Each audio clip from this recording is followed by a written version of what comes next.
I've been really trying to get more comfortable on camera. I have some administrative stuff to do, so I want to get myself dressed. So let's get dressed together. The first thing, I don't know if you guys are a hair first or a makeup first. I like to do my makeup first, then my hair. Put on a little moisturizer. So my face is washed, and now I'm gonna put on a little moisturizer. And this is the CosRx, the vitamin C13, around areas that crease or areas that get wrinkles. And I just pat it dry into my face. This is the snail mucin. I'm almost out of this. I have to get some more. This stuff is so good for your skin. And just put a little bit in my hand, and then just rub it in.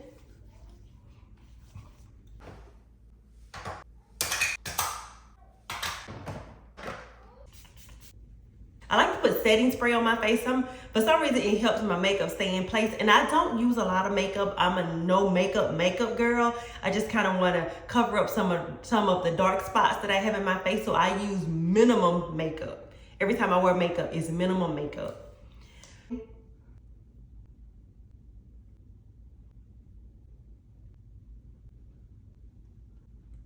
I've been really trying to get more comfortable on camera, so I'm always trying to be cautious of the facial expressions I'm making, because whenever I do videos and I look back on the videos so I'm trying to be careful and cautious about the facial expressions that I'm making.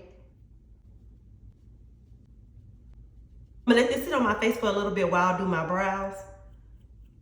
I normally get my eyebrows threaded, and I have not had my eyebrows threaded in so long. The last time I went, the lady got them so thin. Thin eyebrows don't look good on my face, so I just been letting them grow out. And I've actually started to like the bushy look.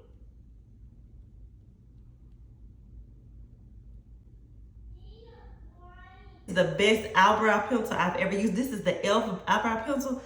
I don't think it's over $5, and I absolutely love this. This is like my third one. And I have it in the dark brown.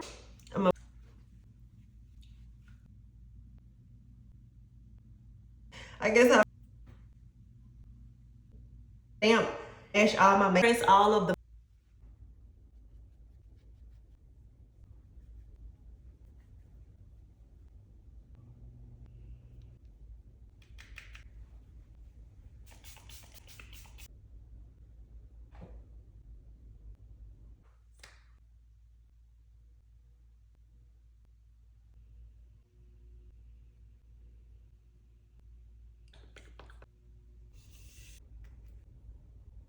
my U part came loose a little bit, so I'm gonna just sew it back down before I just go in and style my hair. Just kind of sew it back down. I guess the water here too. And yeah, I learned how to do, I've always worn extensions and weaves in my hair, but I was going to this stylist, and that's when the closures first became popular, and I had a lot of breakage in my leave out, and she was like, you should really try a closure. And I was like, well, what is that? And so she showed me the closure. This is what they look like, and I can order it for you so you don't have to worry about anything. I'm like, okay, yeah, sure, I'll try it. She was like, I can do it to where your leave out, where the part in your closure look just like, your scalp. I was like, okay, this is when closures first came out. So this was years ago. And I was like, well, before you order the closure, how much does it cost? And she was like, $360. I was like, $360 for that little piece. And at the time it was, what they would like 9 by 6 or whatever the measurements were. So it was just like a standard closure. And I was like, that's a lot of money, for that little piece of hair. She was like, I know, it's because they're so new. I'm like, okay, but just hold off before you order it. Let me just hold off and let me see, because I would have to, save up some money for it. Because that was $360 on top of, and I think it was $180 for the sew-ins at the time. And this has been years ago. So I was like, well, I'm gonna look for it when I get home. I'm gonna look online and just see if I can find one. And whenever I started looking online, I was like, it's showing that I could get a decent closure for like $80. And this was from, you know, companies that I knew had reputable hair. And I'm like, why is she trying to charge me $360? So I called her back and I'm like, hey, you know, I found the closure online and it pretty much everywhere I'm seeing is no more than about $120. Well, I'm like, so you were basically going to pay $80 to $120, but you was going to charge me through $360. Well, no. I was going to pay, and I forgot what the number was, but it was a whole lot less than what she was trying to charge me for. And I was like, girl. And I stopped going to her. I haven't been back to her in years. And mind you, I was going to her probably every 6 to 8 weeks religiously. And I got both of my friends to start going to her, and then some of my coworkers when I was working at the time. And I'm like, you basically tried to pull a fast one on me. And so I came home, and that's when I know you guys remember Ivy. Ivy was popping on YouTube, and I think another girl, I think her name was Adriana Thomas or Thompson.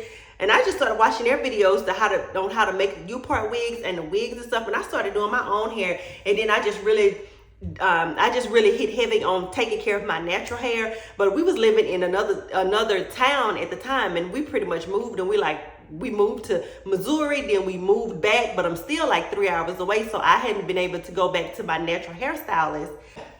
I was like, I guess, I don't know. I don't know why she thought that she could charge me that, and I guess she just thought I was some young, dumb, naive chick. But I was like, girl, you got me completely messed up. And so I went to YouTube University like most people, and I've been making my own U-part wigs. Now, every now and then I'll buy some clip-ins, but for the most part, I make my own clip-ins, my own U-part wigs. I just invest in decent bundles.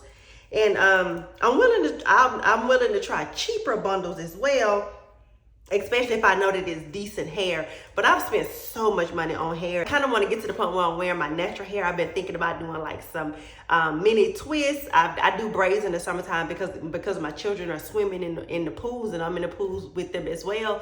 But I've been really thinking deep about getting away from hair extensions. So yeah, I've been looking at the Indian herbs and stuff to put on my hair. I use all of that on my daughter's hair, and she has a head full of healthy, thick hair. Thick, 4C, coarse, but it's so beautiful. And I've been really thinking about doing that for myself, so stay tuned for that. I'm not going to flat iron the hair. I'm going to just blow dry it and just wear it kind of poofy. And I just have a blow dryer brush that I got. Oh, let me clean it out a little bit.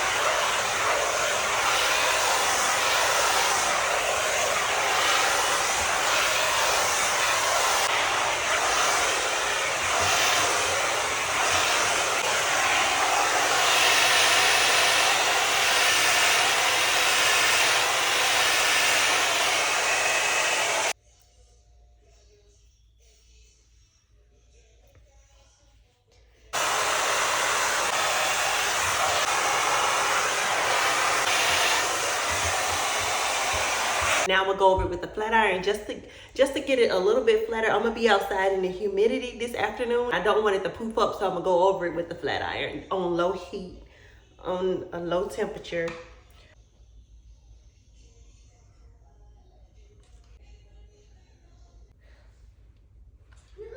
You can't tell me this hair is not growing out of my head. I'm so in love with it. Just add a little bit more of that nourishing oil as a finisher, and then I'll be done with my hair. That's it. Just to lay down some of the flyaways. I'm not going to put any curls in it or bump it. I just want it to look like just blown out natural hair.